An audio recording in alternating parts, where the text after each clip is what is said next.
Olá, boa noite! Sejam bem-vindos ao MD3. E hoje no programa vamos conferir o Stomp Bar, local dedicado à gastronomia e games. Felipe Tonello, da Liga Universitária, Otávio Retalha, comentarista de campeonatos eletrônicos, e Vinícius Neck, contando um pouco sobre sua experiência como treinador de League of Legends. Segue aí!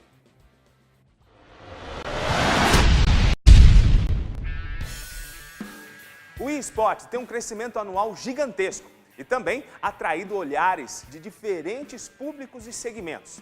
Você sabia que para a final desse ano do CBLOL foram reservadas mais de 21 salas de cinema para passar o jogo? E que a estrutura de transmissão já está chegando ao nível de televisão? E também que a Globo vai transmitir os próximos jogos do CBLOL? Pessoal, o cenário está crescendo. E para que essa crescente continue, profissionais de diversas áreas da comunicação têm se especializado nos jogos. Visando essa crescente do mercado, Felipe Tonello, da Global Games, vai contar para você como está sendo essa movimentação. Se liga aí! A Liga Universitária surgiu em 2015, quando um investidor brasileiro viu o potencial nesse meio, de esportes, que claro, já estava em ascensão, já estava em evidência na época, quis unir isso com alguma coisa que fosse de educação, deixasse algo para a cultura mesmo do país. Em 2016 foi feita a fase beta, com 4 equipes aí, 4 faculdades convidadas do Brasil inteiro, e agora em 2017 a gente vai fazer, a partir do segundo semestre, a segunda temporada, da Liga Universitária, com 64 equipes do Brasil inteiro, de faculdades particulares, públicas, enfim, grandes nomes aí de faculdades que irão disputar a premiação de R$20 mil. Então surgiu dessa questão mesmo de querer ajudar o cenário universitário, estruturar esse cenário, porque no Brasil ele ainda é embrionário, não é só um campeonato, e sim algo que quer mudar a cultura universitária mesmo, em relação ao esporte em geral. Já sobre esse vínculo de jogos eletrônicos e faculdades, alguns aceitam mais. Os que mexem com tecnologia, também desenvolvimento de jogos, eles acabam vendo melhor a presença dos jogos eletrônicos dentro da faculdade. A Liga ainda não chegou a importar ninguém para o cenário profissional, porque a primeira fase aconteceu em 2016 com pouca gente. Ainda não aconteceu, embora a gente tenha visto aí vários jogadores muito bons durante a fase beta da Liga, mas a esperança e com certeza o que vai acabar acontecendo, a divulgação, digamos, de novos possíveis nomes para o cenário profissional de League of Legends do Brasil, com certeza. E com a Liga Universitária tendo seu crescimento junto às faculdades e universitários, entramos agora em uma outra vertente. E assim como em outros esportes, a presença de comentaristas e de treinadores é de extrema importância. Esse ano, nós do mundo eletrônico fomos prestigiados pela presença de 2 mitos. Um deles, Ronaldo Nazário de Lima, o Ronaldo Fenômeno, que virou sócio da CNB, e Galvão Bueno, que em seu programa Bem Amigos, teve como convidado os jogadores Mikael Micão, da INTZ, Felipe BRTT, da Red Kennedys, e o comentarista do CBLOL, Diego Toboco. Em seu programa, Galvão narrou uma partida de LOL e ainda criou um dos bordões mais comentados da internet, o Tetra Kill. Para explicar um pouco mais como funciona a narração e o treinamento de uma equipe de esporte eletrônico, contamos com o comentarista Otávio Retalha e o treinador Vinícius Neck. Confira aí.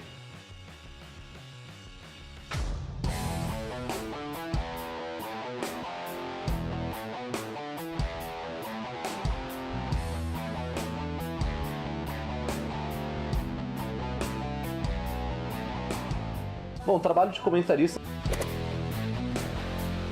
se assemelha muito ainda com o que a gente está acostumado de TV, de rádio, naquela questão de futebol e também outros esportes. Então a gente tem uma partida em andamento, você ainda tem que fazer a locução, a narração ou os comentários mas eu acho que em algumas coisas que a gente sempre estava acostumado, aquela formatação de TV, dentro da internet não se aplica. Então é uma coisa que você pode estar sempre mudando a linguagem, fazer algo mais descontraído. Você tem um espaço muito maior para piadas, para bordões. Então é uma evolução, digamos, do padrão da TV. Atualmente, dentro do que eu estou fazendo no YouTube, eu produzo tanto conteúdo ensinando os jogadores, né, no Rainbow Six Siege, que é o jogo do qual eu faço parte, quanto também eu cubro um pouco dos eventos de Rainbow Six quando acontecem de fim de semana, né? De fim de semana a gente tem os campeonatos, então eu gravo daily vlogs, que são vídeos sobre a competição, mostrando os bastidores. Desde 2015 o esporte eletrônico cresceu nas suas diversas modalidades e no futuro eu acredito sim que vai roubar um espaço na TV, aliás, não no futuro, atualmente a gente já tem então o próprio League of Legends sendo transmitido via TV. Você tem outros jogos que já estão conquistando espaço na grade de canais como Esporte Interativo, como o ESPN, inclusive redações sendo formadas até para a área de games. Então, não é no futuro, mas a realidade é que o esportes já veio, já chegou, tomou conta de certa forma e só vai crescer. Não tem muito como se errar no caminho, já que essa juventude, né, já que o pessoal hoje é muito ligado aos games. Bem, não sai daí não que no próximo bloco você vai ficar sabendo como é que funciona o treinamento de uma equipe de LoL. Fique ligado, o MD3 volta já.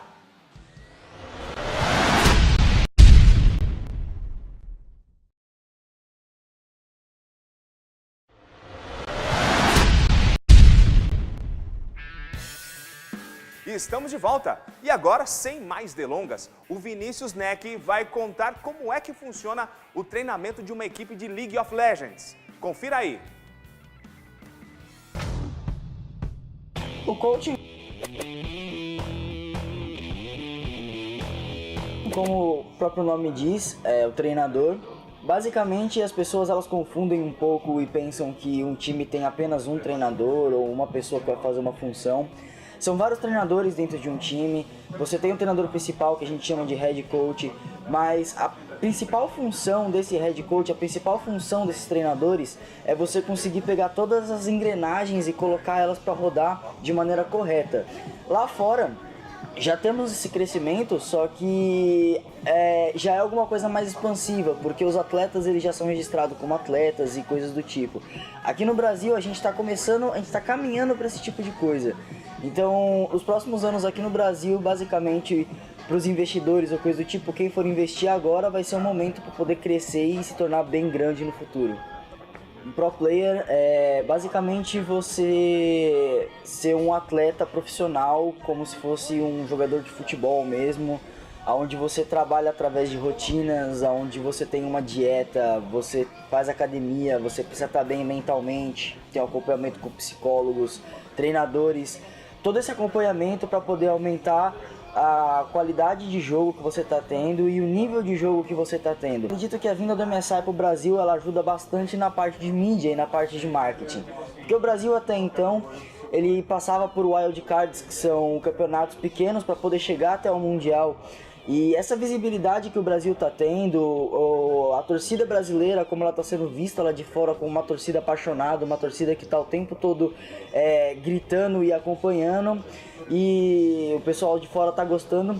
Então eu acredito que é uma boa visualização, uma boa maneira de expor o Brasil para o esporte eletrônico lá fora. Então, basicamente, você precisa trabalhar com gestão de pessoas, você tem que ter um entendimento de como você vai trabalhar com pessoas, como você vai lidar com pessoas, principalmente adolescentes, porque o público atual de jogadores de LoL, de profissionais, é de 18 a 25 anos, a média. Claro que um ou outro sai dessa idade. Mas são jogadores novos e que precisam de disciplina, precisam de amadurecimento e precisam crescer não só como pro players, mas também como pessoas no mundo.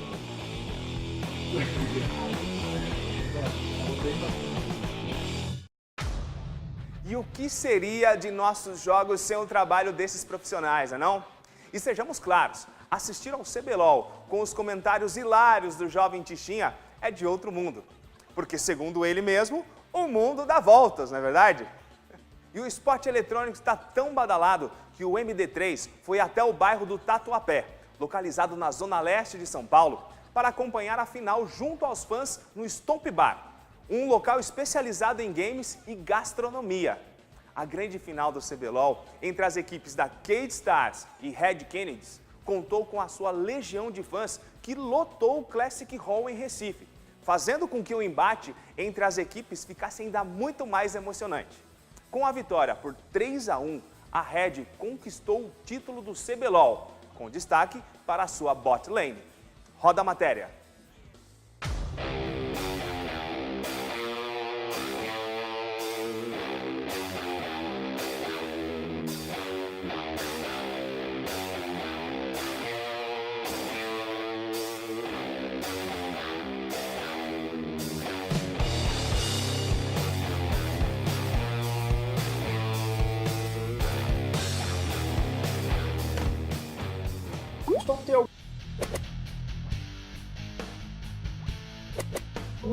Alguns tipos de escopo, de eventos, né? O nosso principal e o que seria o carro-chefe são os de transmissão, tanto de League of Legends, Dota 2, Counter-Strike. A gente tem outros tipos de eventos como encontros de guilds, grupos de Facebook, como por exemplo da Ilha, de World of Warcraft, que já aconteceu aqui com o apoio da Blizzard, jogos de tabuleiro que a gente realiza com parceiro. E aí todo evento que tem relacionado à cultura geek, gamer e esportes, a gente tenta encaixar dentro do Stomp e realizar. Antes a gente ouvia muito assim a mídia, até nós falávamos que era o futuro, né? Hoje já é o presente, né? Hoje já movimenta milhões, a gente tem aí o CBLOL que está indo para televisão, já passou em alguns programas de televisão com alguns âncoras como Galvão Bueno, está passando no Sport TV. Eu acredito que amanhã as crianças vão querer seguir isso como profissão, vão acabar deixando outras profissões como convencionais ou até mesmo o futebol para seguir isso. Então é uma coisa que a cada ano só vai crescer mais. E se a gente fazer tração comparativo, pensar os esportes antigos, eles demoraram décadas até se desenvolverem, até se transformarem em algo comercial e trazerem lucros expressivos. Então eu vejo que tem muito futuro e as empresas que começarem a entrar agora, que está mais acessível, lá na frente vai obter muito mais lucro de quem deixar para entrar lá na frente.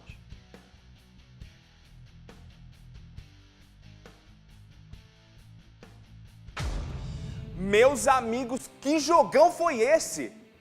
BRTT e Yoda fizeram uma total diferença. E sem contar no francês Dilde, que jogou muito. E assim, a Red é a grande campeã. Hoje o MD3 trouxe para você informações sobre a Liga Universitária, como é ser um comentarista e treinador, e ainda conhecemos o Stomp Bar. E para você que é fã do eSport, começa agora a disputa MD3. Todo final de programa, escolhemos 2 participantes para jogar uma partida de um jogo aleatório. E o jogo escolhido para hoje foi o Overwatch. E quem conseguir fazer a melhor partida, leva para casa o título MD3. Vamos ver agora quem consegue? Play no game!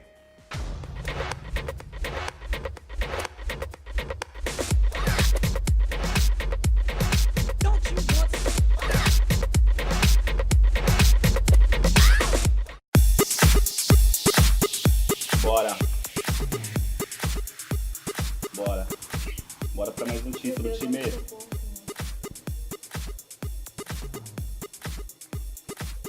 Boa, time.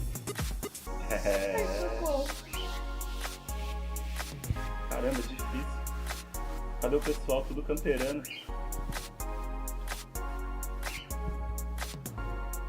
Ah, 5 segundos ainda falta. Bora. Eles vão subindo aqui os carrinhos aqui pra ter...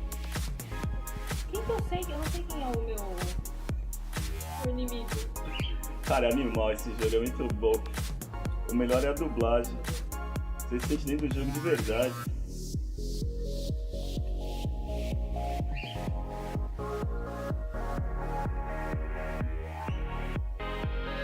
Minha nossa, mas que jogo feio esse de vocês dois, hein? O Carlos morreu 5 vezes e não matou ninguém. Já a Bruna morreu 6 vezes e também não eliminou nenhum inimigo.